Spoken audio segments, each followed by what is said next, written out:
미 공군 대령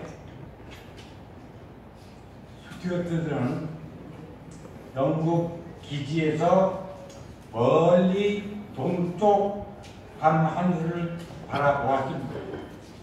새벽이면 B-24 폭격기 대대를 이끌고 독일군 진영으로 전투하러 떠나야 하는 것을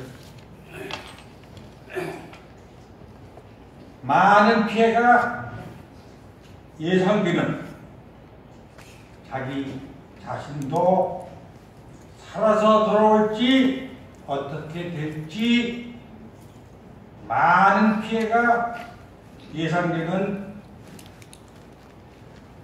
위험천만한 작전이었습니다. 그는 그 위험한 상황을 눈앞에 두고 꿈속에서 아버지의 편지를 꺼내 읽었습니다. 시편 91편을 인용한 내용이었습니다.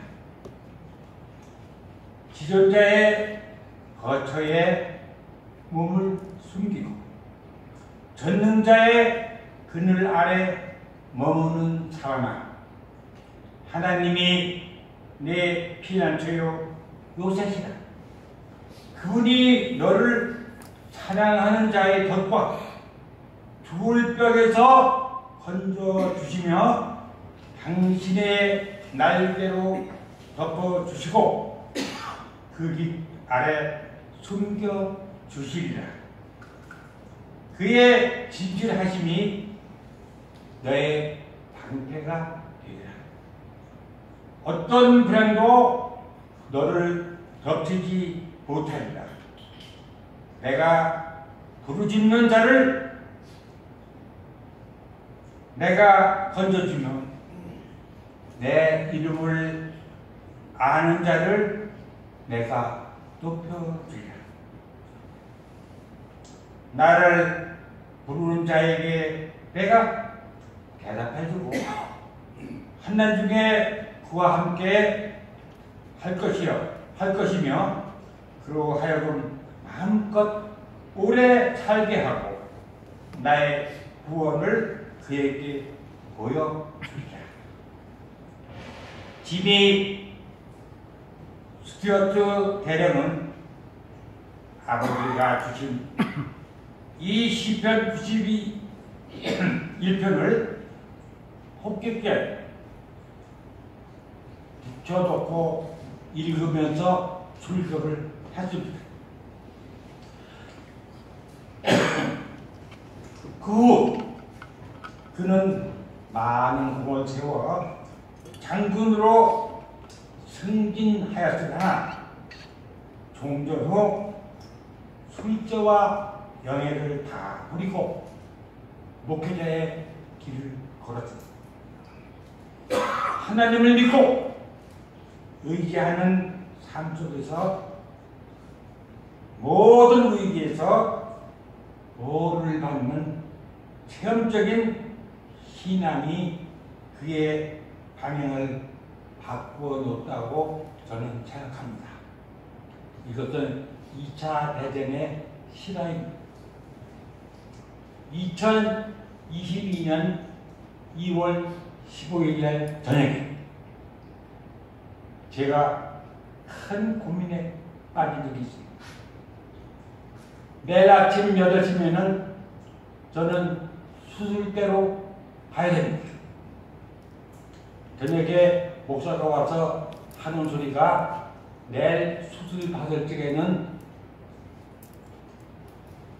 환자복만 딱 입고 내복도 입지 말라는, 아무것도 가지고 들어갈 수도 없고, 그러니까 아침 8시에 수술대로 간다는 거예요. 저는 기도했습니다. 아버지 뜻대로 하십니다. 그러면서 제가 성경 구절을 생각나는 걸 찾아봤습니다. 짠하십니다. 생각이 전혀 안 나요. 근데 조금 시간이 지나가지고 제가 이 스튜어트 아버지가 그 아들에게 전해준 편지가 생각났습니다. 그것이 시편 91편이었습니다. 저는 간호에게 부탁해서 메모지를 한 장 얻었습니다. 그날 저녁에 그 메모지를 여기다가 이 시편 말씀대로 적었습니다. 어디 몸뚱 아래다 붙일 수도 없고 가져갈 수도 없습니다. 한자복에 요 앞주머니에 주머니가 거기가 딱 달려있는 한자복이었습니다. 거기다 조그맣게 넣어가지고 꼬레꼬레 타셔가지고 의사 선생님이 몰래 환자방에 넣고 제가 수술대로 갔습니다. 수술을 아침 8시에 제 1번 의사가 수술대로 갔습니다. 수술대에 올라지는 것까지는 기억이 났는데 저는 그 후에 아무것도 모르고 눈을 떠보니까 11시였어요. 근데 그 눈을 뜨는 순간에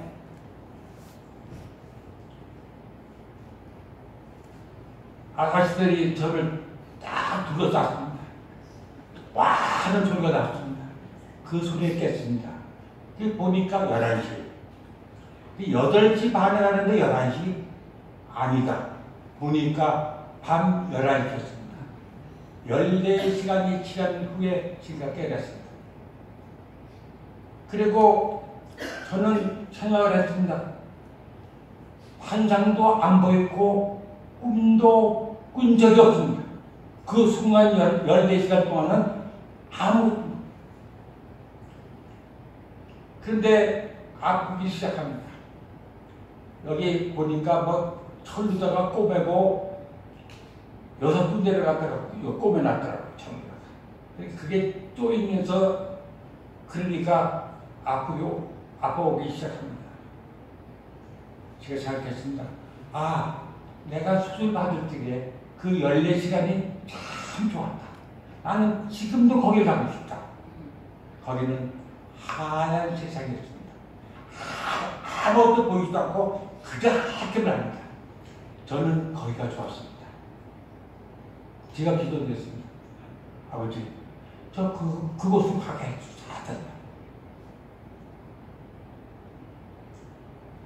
그때 거기는 코로나가 아주 참혹한 때였습니다. 집사람과 딸내미가 아들내미가 면회도 못 들어옵니다. 딸내미가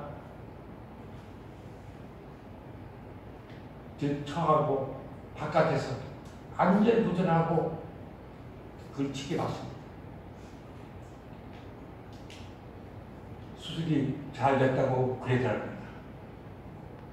근데 그 중환자실에 있는데 거가 지옥입니다. 5분마다 곡소리가 나는 거예요. 아이고. 그 아이고 소리가 나면 그 죽은 거랍니다. 다 죽었는데 나는 14시간을 갖다가 수술을 받고 그 이튿날 바로 일반실로 올라가는 명령이 내렸습니다. 그래서 간호원들이 와 하고 다 나한테 몰려왔습니다. 선생님, 저희들은 이 중환자실에서 처음 봤습니다. 선생님은 대단한 분이십니다. 죽어야 될 사람이 살아서 일반실로 갔다 옵니다. 그러면서 담당 의사가 와서 하는 소리가 어떻게 내일부터 아침부터 항암 치료를 해야 되지 않습니까? 또 뭐 어떻게 해야 되지 않냐고 자꾸만 그래요. 목사님, 교수님, 저는 항암 치료 안 받습니다. 저는 수술 받아 들어갈 적에 하나님한테 기도했습니다. 하나님께 모든 것을 맡긴다고 했습니다. 지금 박사님은 저를 수술하는 집도 위에 불과합니다. 저를 죽이든지 살리든지 하시는 분은 하나님이시니까, 의사님, 지금 저를 항암이다 뭐다 그런 소리 하지 마십시오. 저는 안 합니다. 하나님이 부르시면 갈 것이고, 안 부르시면 더 할 것이고, 그것이지 어떻게 항암을 합니까? 안 합니다. 하더니까 의사가 눈을 반졌더니 참 선생님 대단하신 분이네요 그러더라고요. 항암은 해도 되고 안 해도 됩니다. 굳이 할 필요가 없답니다. 그 사람이 이 강북 지방에서 세브란스 의사인데 유명한 의사랍니다. 강북에서는 첫째, 둘째 가라면 서로 할 유명한 의사랍니다. 근데 제 암이 어떤 암이었냐면은 여기서 공개하겠습니다. 저는 암도 희귀암을 걸렸습니다. 반도암이랍니다. 암 중에서 이 수술하기가 가장 어렵다는 반도암이에요. 그래서 제가 이제 그 박사님이 이제 이게 아주 그랬는데 병원에 가면은 치료받고 CT 찍고 뭐 그래요. 근데 지금은 6개월에 한 번씩 하는데 그 외과 의사에서 내과 의사로 내과 의사가 판단합니다. 그 의사가 하는 소리가 지난 6월 23일 날 하는 소리가 선생님 아무 이상이 없네요. 암이 전이도 안 되고 생기지도 않고 너무 수술이 잘 돼가지고 아무 이상이 없습니다. 처음에는 내가 생존할 수 있는 기간이 짧게는 5년인데 5년을 살 수 있는 확률이 29%랍니다. 저는 지난 6월 23일 날 또 12월 달에 가서 CT를 찍습니다. 찍는데도 뭐 아픈 데가 있어야지 약을 드리죠. 내고 과장님이 그런 얘기예요. 그래서 위장 소화제 같은 거 그것만 조금씩 먹고 있습니다. 지금. 근데 절 보고 아주 대단히 강한 분이 돼요. 자, 고맙습니다. 과장님 고맙습니다. 그래가지고 지금 제가 아까 미 공군 대령 그 아버지가 주신 편지를 제가 품 속에 놓고 수술을 받아 들어갔습니다. 하도 와서 그 쪽지가 고대하고 접혀 있습니다. 그래서 오늘 미 공군 대령 스튜어트 아버지 편지를 여러분한테 소개하면서 제 또 그 체험적인 그 하나님이 역사하시는 그런 거를 제가 체험을 해서 오늘 짧게나마 간증을 마치고자 합니다. 감사합니다.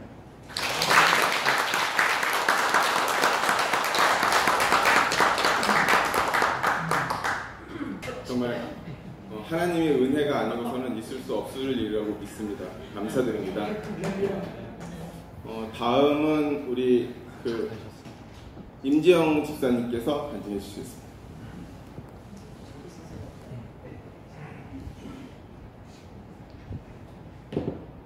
안녕하세요. 김재영입니다. 반갑습니다. 제 얼굴을 자주 보게 돼서 조금 비주얼적으로 좀 그러시더라도 목소리를 들어주시기 바랍니다. 글쎄요. 여기 제가 결혼해서 37년 됐는데 간증을 자주 하지 않아서 조금 어색하긴 한데요. 제가 하는 일에 대해서 조금 그 안에서 저의 뭐 믿음의 마음가짐이라 할까요? 조금 나누고 싶어서 나왔는데 전 좀 40이 넘어서 이 음악 치료사 공부를 했습니다. 석사를요. 그런데 이제 제가 자랄 때, 친정에서 자랄 때 음악으로 사람을 치료한다는 것은 그때는 없었어요. 예전에는요. 그랬는데 그걸 알고 돼서 굉장히 하고 싶더라고요. 그래서 40이 넘어서 이렇게 공부를 시작을 했습니다. 그런데 이제 음악 치료의 일을 하다 보면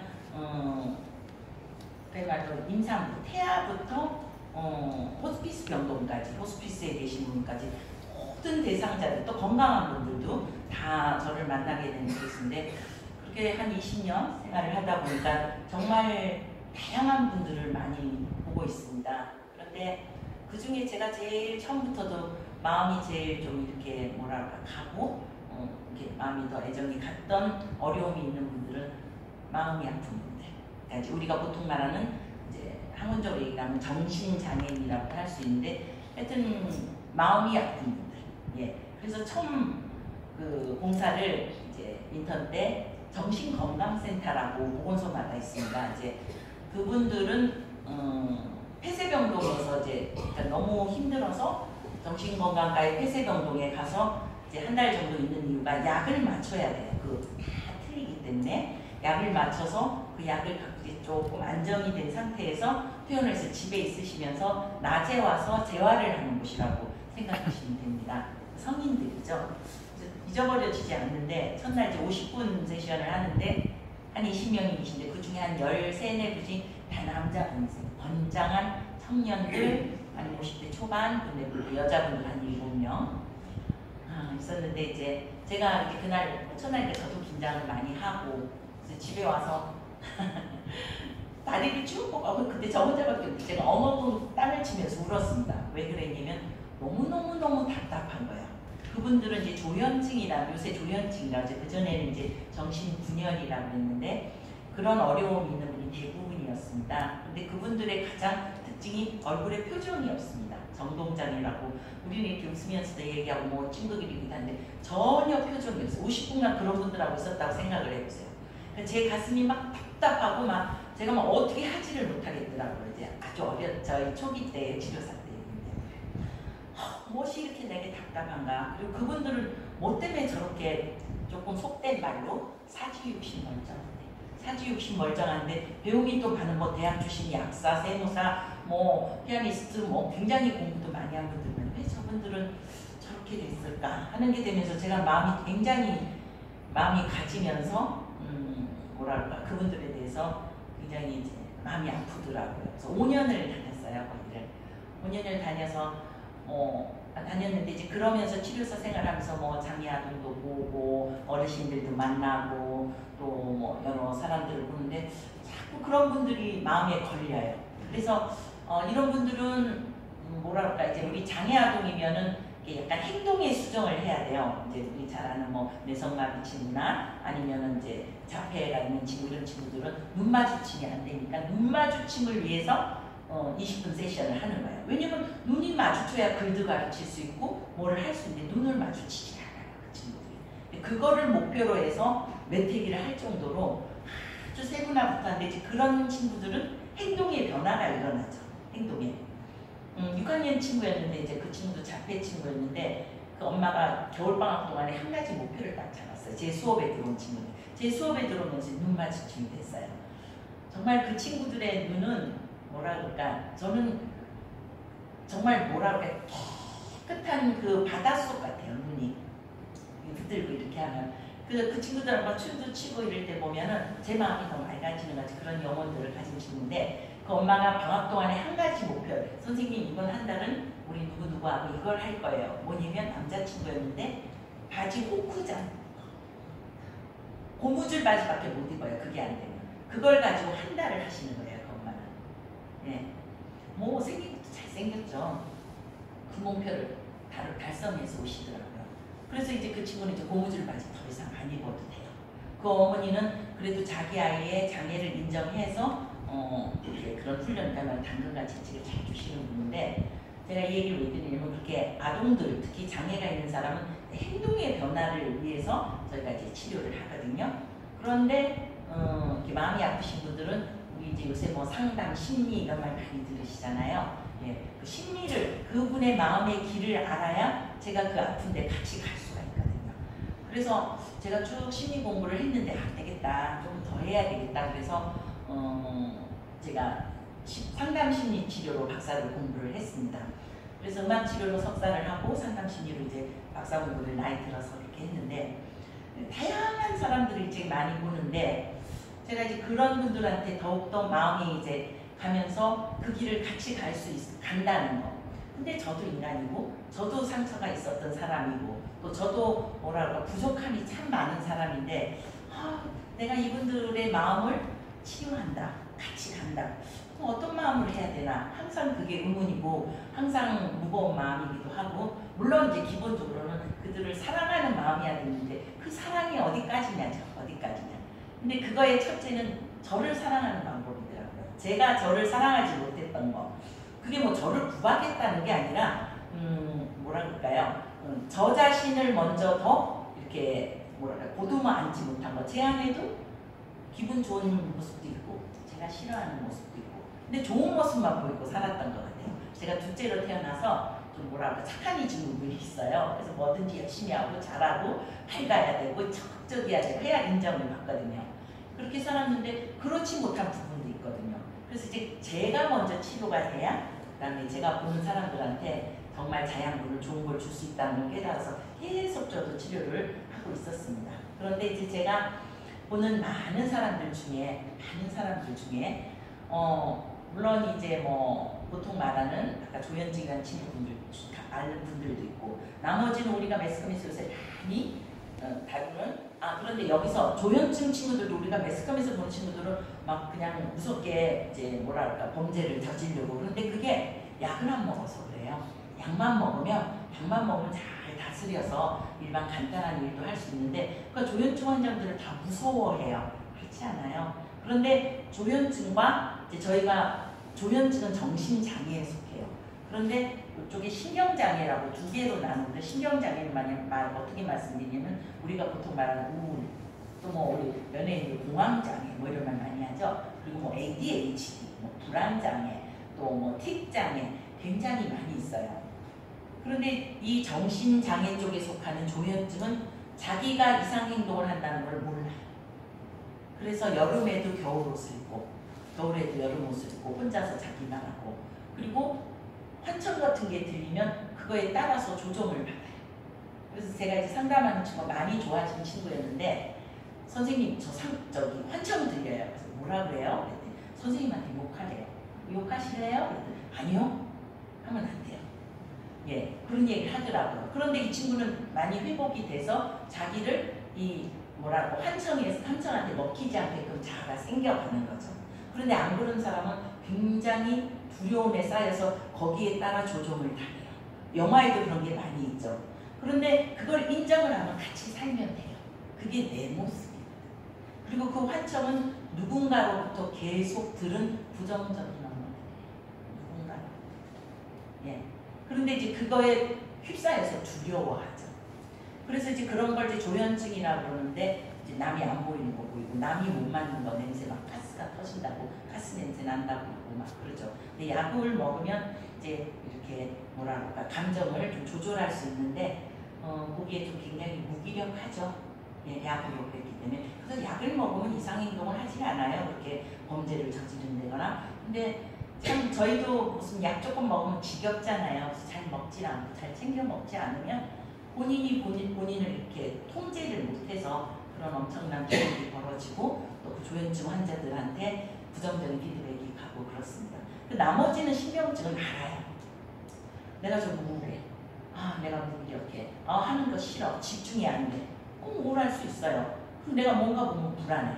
또 뭔가 내가 어디에 뭐 밀폐된 데가 뭐 호흡을 못하겠어. 그럼 자기가 알아요. 그럼 그런 데를 피해가거나 약을 먹고, 이제 그거는 그렇게 될 때는 이제 벌써 몸이 말을 한다고, 신체가 알려주는 거예요. 근데 그러기 전에 감정을 이렇게 잘 다스려하는 제가 아는 정신건강과 선생님들이 제가 이제 저희 상담 오시는 분들도 약이 필요한 분들한테 보내요. 그러면 그 선생님들이 그러죠.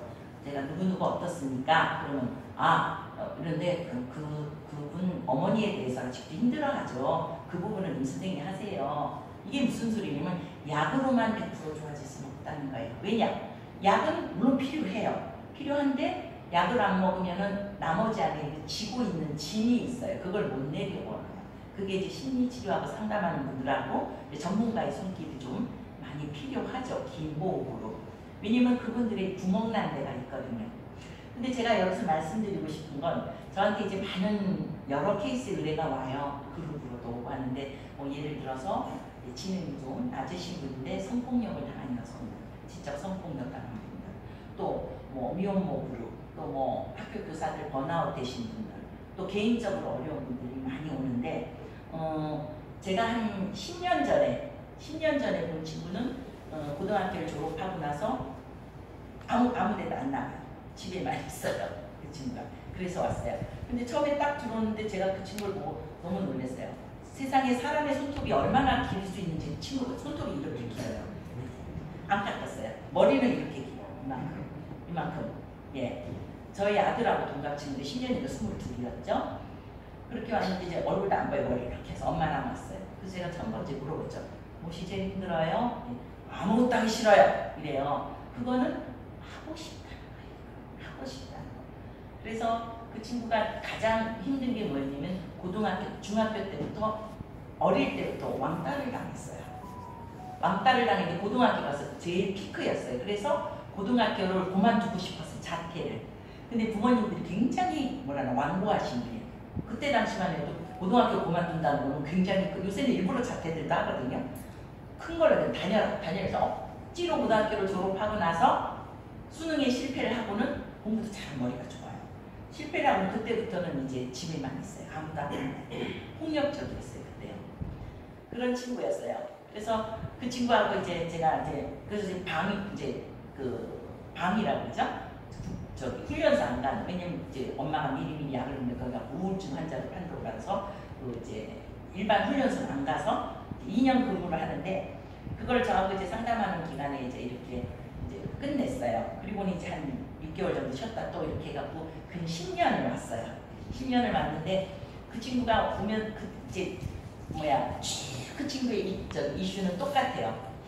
한 번 이제 우울해지고 한 번 이렇게 그 감정이 안 좋게 올라오면 자기가 그때 학교 못 그만두게 된 거에 대한 부모한테 분노, 그리고 죽고 싶다, 아무것도 하기 싫다, 그리고 죄송해요, 내 인생 조졌다. 이 얘기를 1시간 반을 해요. 그럼 이제 처음에 저는 그러죠. 그래, 이제 공감을 해주니까. 그러면 저한테 탁 보고 그래요. 선생님도 엄마하고 똑같아요. 다음 주부터 알아요. 응? 잘 가. 이제 이러고 보내요. 또 오죠. 이제 그런 식으로 갔는데 생각해보세요. 1시간 반 동안 재밌는 얘기를 들어도 힘든데 그 얘기를 계속 해보세요. 계속 해보세요. 거기다 그렇다고 가만히 앉아있을 수도 없고 응이라고 그러면 걔 얘기에 동조하는 것 같고 참 제가 마음이 참 힘들어서 그런 생각을 해요. 제가 너무나 능력이 없어. 난 정말 잘하시는 교수님한테 보니까 그게 아니더라고요. 그래서 결론적으로 말씀을 드리면 제가 그 친구 근데 그 친구가 지금 정상적인 생활을 하고 있어요. 그러니까 이거는 제가 잘해서가 아니에요. 자, 이 케이스가 있고 또 하나는요. 한 번은 이런 노래가 들었어요. 남자분들이 이제 20살부터 70살까지 20명이 성폭력을 하신 분들인데 아직 형이 안 떨어진 기소 유예자래요. 그분들을 이제 치료를 해달래요. 지금 저는 상처받은 사람들만 했는데 20살부터 70살 남자분들 안산에서 제가 가고 싶겠습니까? 정말 그런 분들요? 정말 이걸 하면 왜 저거 여길 가라 그러냐. 이분들을 참 어떻게 해야 되냐고. 정말 가기 싫더라고요. 보기도 싫고요. 얼마나 미워요. 저 여자인데도요. 이걸 가야 되나 말아야 되나 해서 기도를 했습니다. 그랬더니 이런 마음이 들더라고요. 네가 왜 그분들을 평가하냐. 그분들도 이 세상에 처음 왔을 때는 어느 집에 아들이었다. 그렇잖아요. 아들 낳았다고 기뻐하고 엄마들이 생명 낳았다고 얼마나 기뻐하셨겠어요. 예, 그래 이 마음으로 하지. 네가 왜 판단을 해? 네가 왜 판단을 해? 아까 그 친구도 그래요. 네가 하니 많이 할 수 없어. 그래서 제가 참 그 전부터 그렇지만 제가 이 일을 할 수 있는 거, 계속 할 수 있는 거, 하나님 기도가 뭐예요? 하나님, 제가 각자 만나시는 분들의 영혼을 정말 주님의 마음으로 불쌍히 여길 수 있는 마음을 달라고 그걸 항상 기도합니다. 제가 하는 동정심이 아니에요. 하나님의 눈으로, 주님의 눈으로. 저는 봤을 때 어떤 때는 뭐 저래 싶기도 하고 지겹기도 하고 믿기도 하고 하는 사람들 많이 있습니다. 있지만 정말 항상 제 기도가 그래요. 저희 종교는 강조를 안 하는데 하나님, 저분들의 그 아픔, 그 영혼을 제가 주님의 눈으로 불쌍히 여길 수 있는 마음을 주십시오. 그래서 지금까지 버티고 있습니다. 감사합니다.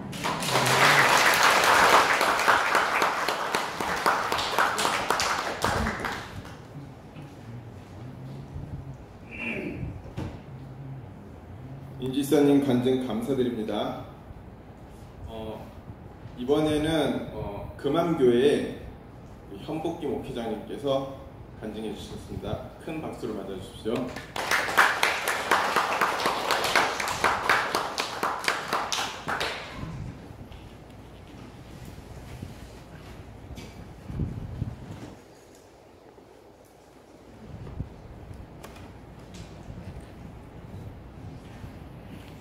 저는 젊어서는 내철교회만 다녔습니다. 근데 2007년도에 금암에서 또 오라고 해서 못 간다고 했어요. 그랬더니 형님은 할 거야 하고 강제로 나를 오라고 해요. 여기 마이크 쓰세요. 그래서 내가 병원에서 입원 중인데 이 오른쪽 갈비가 다 부러져가지고 입원 중인데 금암 교회에서 오라는 거예요. 그래서 어수시 우리 아들한테 병원 다 갔는데 야 다시 금암 좀 나한테 가줄래 그러니까 화를 내는 거예요.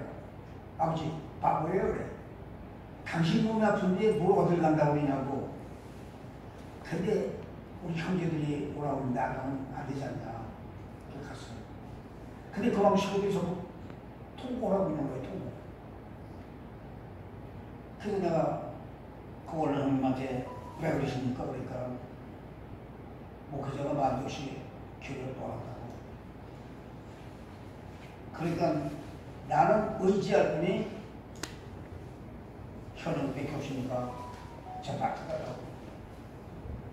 그 애절한 마음을 제가 알기 때문에 되는 것이.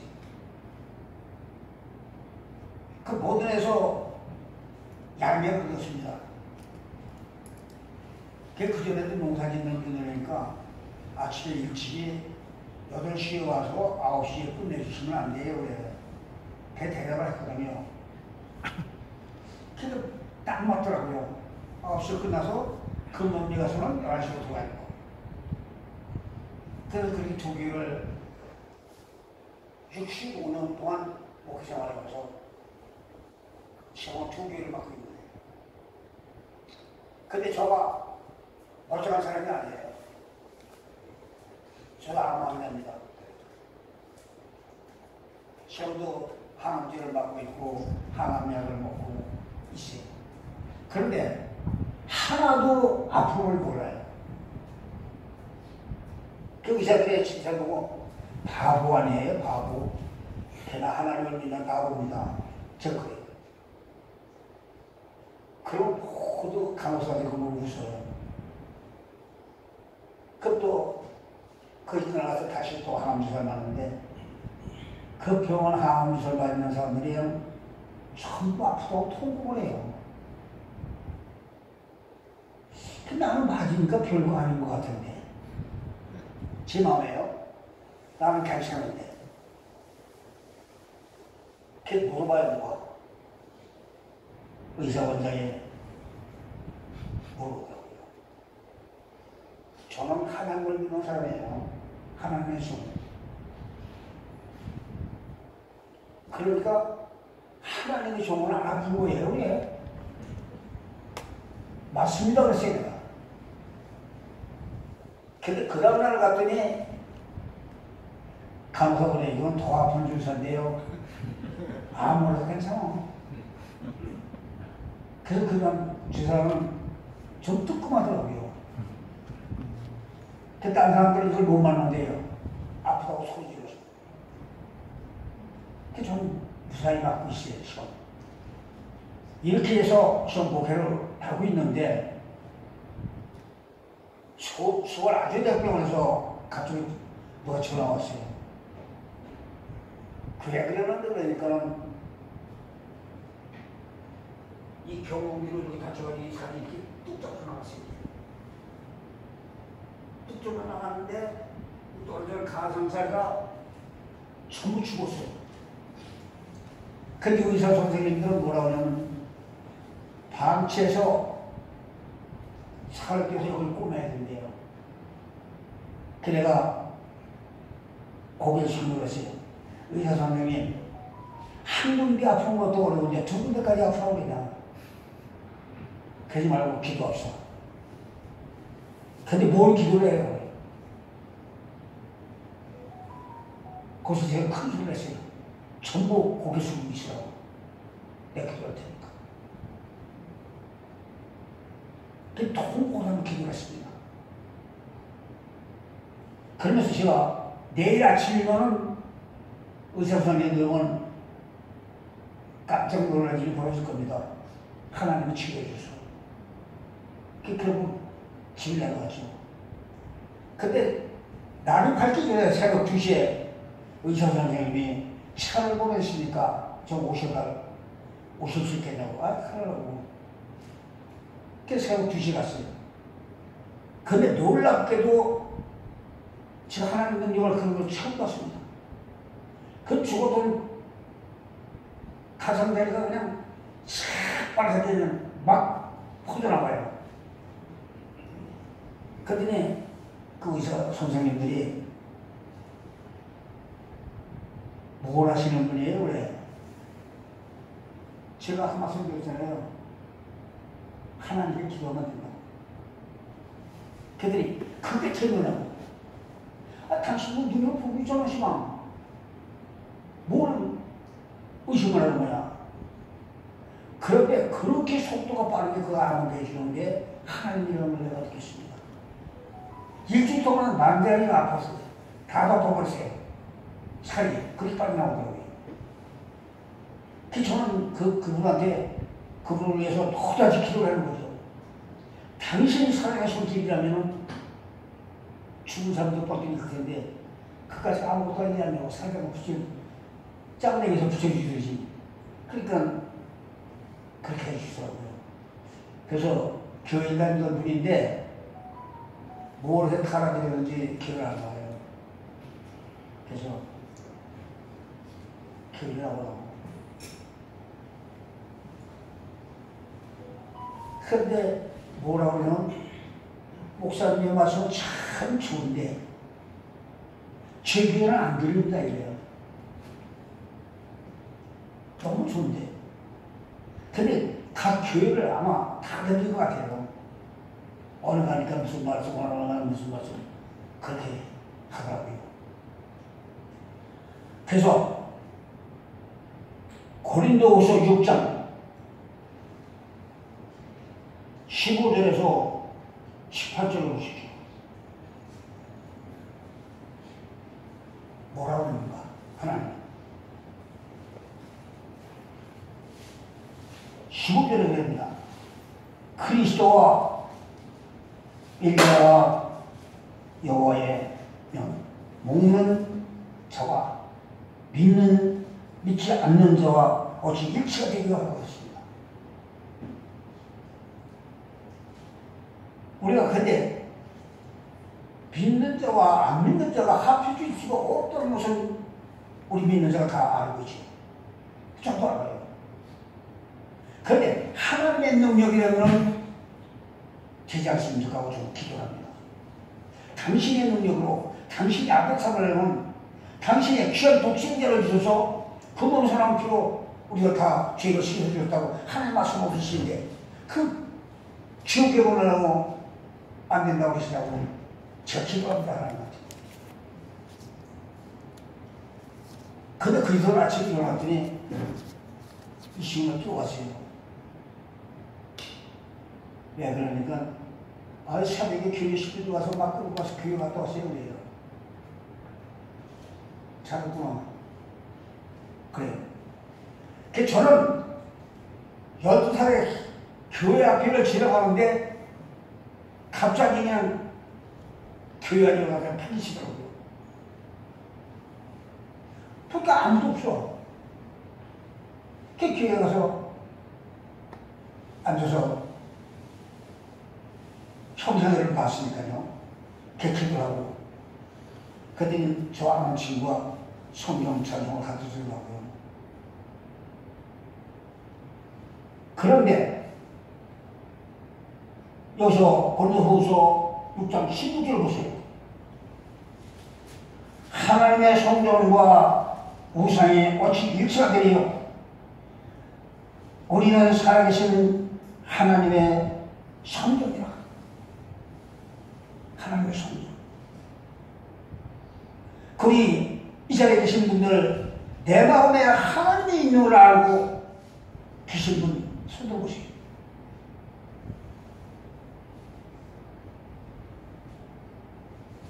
저는 12살 먹어서부터 그 처음 교회 갔는데 제 마음에 이 온살이 찢어져 가는 것 같아요. 그래서 집에 가서 기도를 하니까 내가 너와 함께하리라 그러시더라고요. 그 음성을 들리고 있는 게 어디 계신 분인데요? 그랬어요. 근데 내 하나님이라. 내 하나님. 그럼 제가 앞으로 제 목숨이 닿는 날까지 당신의 종으로 시켜준다면 하겠습니다. 그랬어요. 그래서 교회를 다니기 시작했습니다. 근데 그 친구에서 보니까 추수감사 때 쌀 돈은 엄청 들어오더라고요. 시켜주면 안 하니까.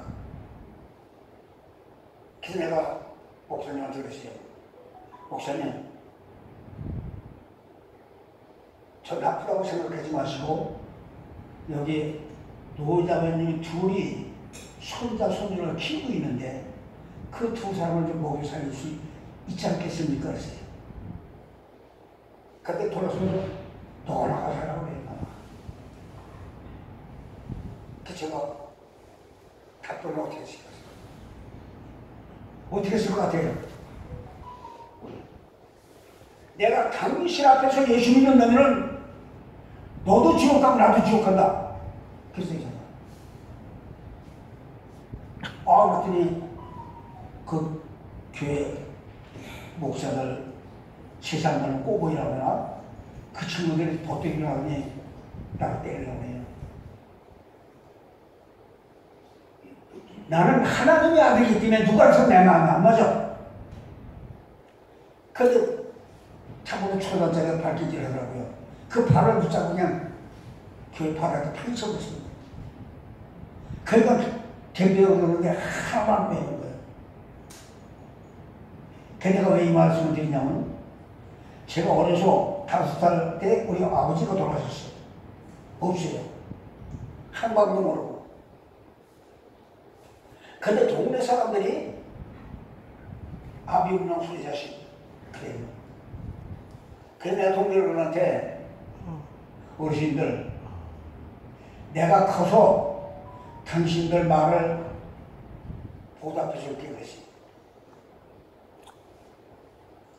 그래서 제가 그래서 27살에 결혼을 했어요. 그런데 남동식 전화가 와. 그래서 받으세요. 근데 여기 취향분인데요. 그래. 형복이 시대냐고 그래. 네, 맞습니다.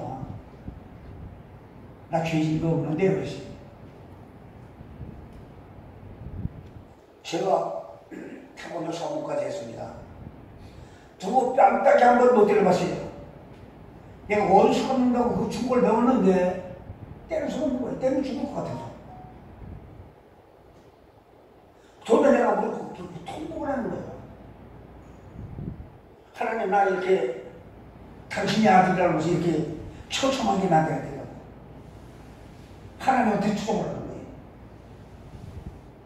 그게 뭐라고 생각하세요? 너는 내 아들이니까. 또 그 음성을 주시더라고요. 그래서 그럼 아버지 말씀대로 살게요. 그랬어요. 근데 결혼하는데 우리 아저씨가 아침에 쌀을 한 대박 떼운 걸 갖고 보이더라고요. 쌀이 먹을 게 없는데 당신 봉급 타서 어디다 줬냐고 물어봐요. 그때 PhD일 때, 미국 무대 PhD일 때입니다. 아니, 어느 학생이 등록금을 만나서 그 돈 대출에 다 주워버렸어요. 잘못했으면 용서하세요. 그랬어요. 우리 아저씨한테. 그럼 여기서 우리 형들 자매들 남편하고 싸운 적 있으세요? 자매님들, 형님들, 부인하고? 저는 한 번도 싸운 적이 없고 큰 소리 한 적이 없지. 왜? 우리 아저씨가 뭐라고 하면 좀 당신도 하나님 딸인데 나 당신의 나갔다 와서 얘기해서 그거 나간다 여기는 아무 소리 안 하고 그 나가서 손 지른다 하나님께 저 딸 아버지 하나님 회개시켜. 근데 또 한 번 시장에 갔다 오기만 하면 저한테 투정을 하는 거예요. 왜? 당신 현복이가 부자라고 그러는데 당신 돈 있으면 좀 내라고 부자가 되느냐. 그래서 제가 서슴없이 얘기합니다. 당신도 하나님 딸이고 나도 하나님 아들이야. 설마 하나님이 굶는 거 보지 않을 것이야. 그 직장을 가버렸어요. 그랬더니 제가 그때 당시 핸드폰을 처음 나와서 구입해가지고 가지고 다녔어요. 근데 왜 그걸 가지고 다니느냐? 우리 외할머니가 오늘 하니까 그 연락을 받으라고 가지고 갔어요. 그 제가 봐도 우리 아시고요. 내가 왜 그랬냐? 왜 그랬습니까? 그러니까 동네 전 시장 사람들 전부가 사장님 부인인데 왜 그러냐고 그런다고 근데 당신 돈 있냐고 그만 치더라고요. 그래서 전화 끊어서 나 끊을 테니까 전화 끊으세요. 그래서 지금하고 바깥 끊었다고 집에 가지고 막 나가가지고 그래서 제가 여보 당신도 하나님의 딸이고 나도 하나님의 아들이야. 우리 당신하고 나하고 절대 굶기지 않을 테니까. 저는 교회 다니면서 뭐가 진정하냐? 너는 먹을 거 마실 거 입을 것도 검토하지 말라고 했잖아. 염려하지 말라고 했잖아요. 하나님이. 이 정도로. 오늘까지 저 살아온 거네 먹을 거 입을 거 마실 거 걱정 안 하고 살았어요. 그럼 저한테 하나님 무슨 길을 열어주시는가? 세상의 법관들을 가만하게 하는 거예요. 어딜 가든만 살았던 게라고. 그래서 많은 사람들이 전화 오면 직장에서 그냥 나갑니다. 그냥 백세군한테 나 좀 나갈게. 그러면 임원들이 왜 그렇게 됐느냐? 직장에서도 400명 중에 나 같은 놈이 없다고 미국 사람이 그랬어요. 너 그런 놈 없다고. 이게 귀신이 들었나? 그렇게 죽을 놀고 일어나네. 땅을 펄펄 나가네. 당신이나 주는 봉급을 내가 땅을 내봤잖아. 그냥 깜짝 놀래요. 근데 마침 미국 목사님 와가지고 비슷하게 하는 거야. 왜 오랜가? 그렇게 일해서 심하면요. 나는 우리 하나님과 좋아. 같이 일한다.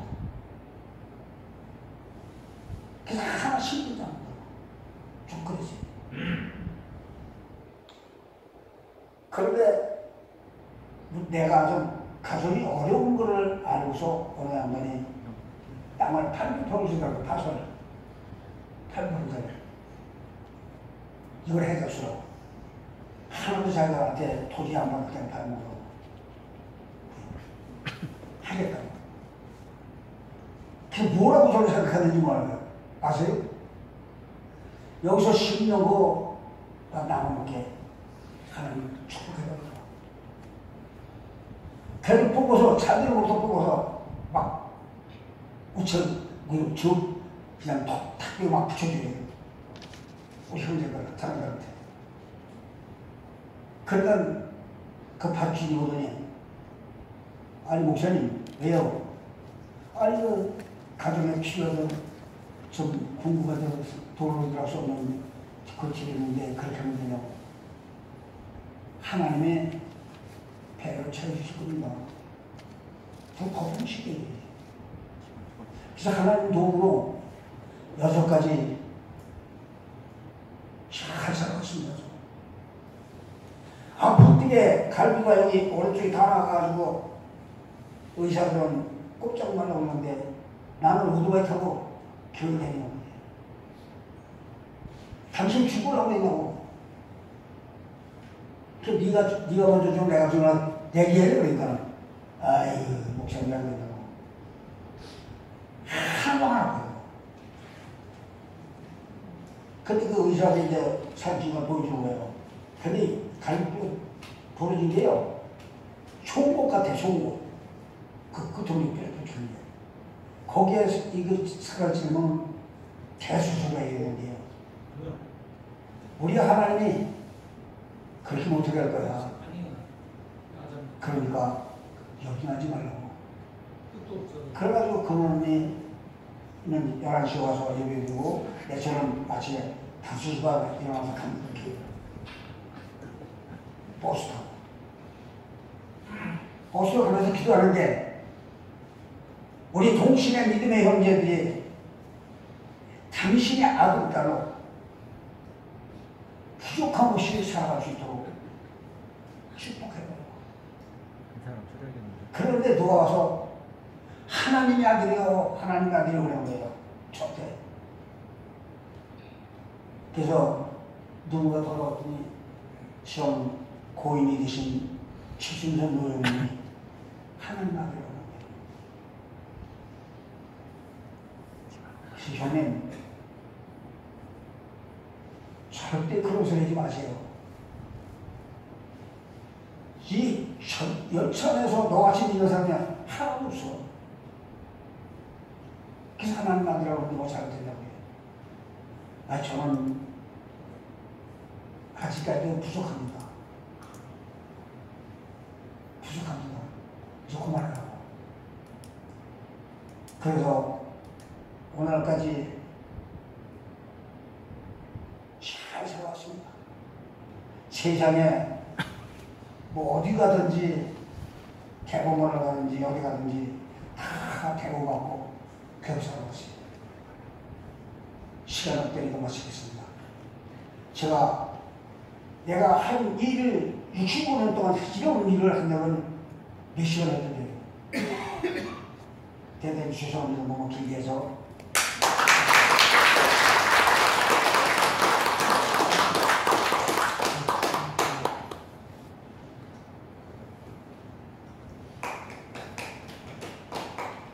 우리 현복기 목회자님 간증 감사드립니다.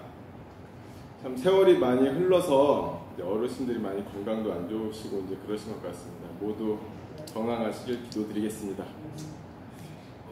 예정된 3분이 모두 마치셨습니다. 그래서 원래 한 분 정도 더 신청 받을까 했었는데 조금 오래 하셔갖고 간증을 여기서 마치고요. 한효성 목사님께서 그 몽골 사역기, 몽골 그 선교기를 해주시겠습니다. 큰 박수로 맞아주십시오.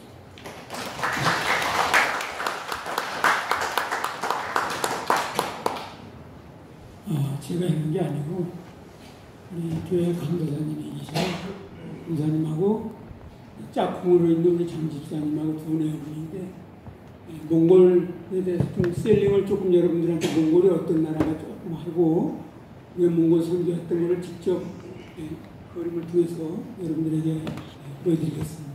많은 은혜 받으시기 바랍니다.